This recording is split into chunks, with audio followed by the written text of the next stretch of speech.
Big Boss Tamil season 9ஓட finale வாரம் அடுத்த வாரம் நடக்க போகுது. இதுவரைக்கும் இந்த சீசனோட டைட்டில் வின்னரா வர்றதுக்கு அதிகப்படியான சான்சஸ் இருக்கக்கூடிய ஆளு யாரு அப்படின்னு பார்த்தீங்கன்னா, கானா வினோத் தான். இது அன்அஃபிஷியல் வோட்டிங்க வச்சு தான் சொல்ல முடியும்.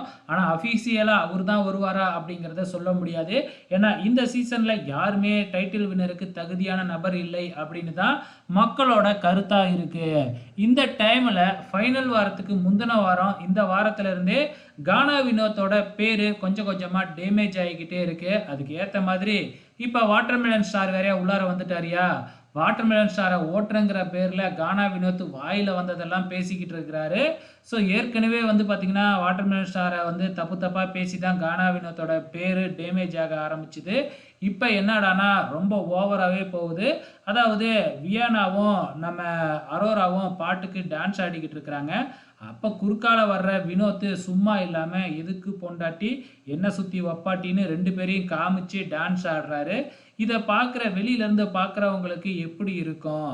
ஸோ ரெண்டு பொண்ணுங்களோட பர்மிஷனே இல்லாமல் இப்படி அவங்க ரெண்டு பேர்த்தையும் மென்ஷன் பண்ணி இவர் இந்த பாட்டுக்கு டான்ஸ் ஆடினா அது எப்படி போகும் வெளியில் அப்படிங்கிறது தெரியாமல் கூடமா கானா வினோத் இப்படி பண்ணிக்கிட்டு இருக்கிறாப்புல.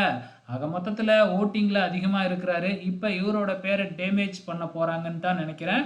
பொறுத்திருந்து பார்க்கலாம். டைட்டிலை தூக்கி சபரிக்கு கொடுத்துருவாங்களோ?